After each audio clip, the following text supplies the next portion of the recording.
সংসদ ভবনের পাশে লেকের পাশে সবাই গোসল করতেছে, যেটা আসলে এতটা বছর অসম্ভব ছিল। সবাই গোসল দিতেছে একদম একদম স্বাধীনতা এতটাই হয়েছে যে সংসদ ভবনের পাশে সবাই ভিতরে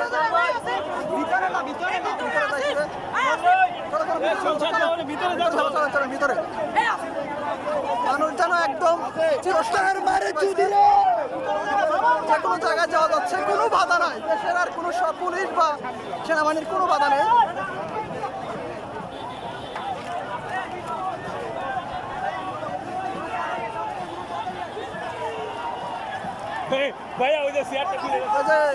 গণভবনের চেয়ার টেবিল সবাই মাথা নিয়ে এসতেছে, মাছ নিয়ে এসতেছে অনেকে।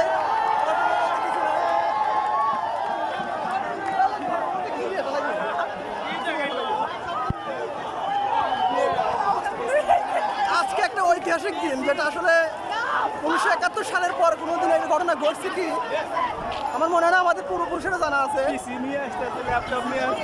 এবার ল্যাপটপ তো আমরা ল্যাপটপ তো আমাদের আনতে হবে। মানুষের যা ইচ্ছা তাই করতে পারতেছে, কোনো বাধা নাই। সংসদ ভবনের পার দিয়ে সবাই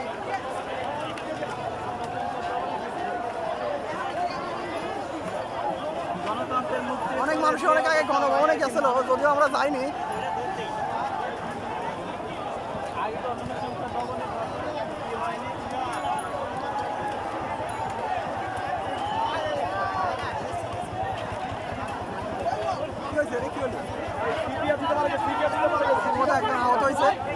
অতিরিক্ত গরমে আসলে সকাল 8টা থেকে অনেকে আন্দোলনে অ্যাটেন্ড করছে, বিশেষ করে আমরাই 9টা থেকে শুরু করছি। এত ক্লান্ত যে আসলে মনে হইতেছে না ক্লান্ত, আসলে স্বাধীনের একটা অন্যরকম সুখ আছে।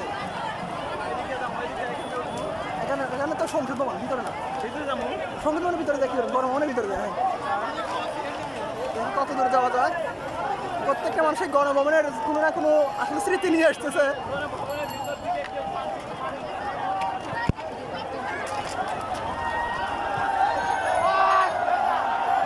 ফ্যান নিয়ে আসছে, গণভবনের ফ্যান, অনেকের ফ্যান, যা পাচ্ছে তাই হাঁস নিয়ে আসতেছে। শেখ হাসিনার অতি আদরের যত্নের হাঁস।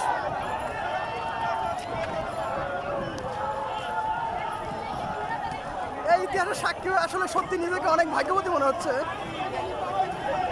অসাধারণ একটা মুহূর্ত। এতটা দিন আসলে যা বলতে সাহস পায় নাই, যা করতে সাহস পায় নাই, আজকে নির্দ্বিধায় তা বলতে সাহস পাবো, করতে সাহস পাবো। দেশের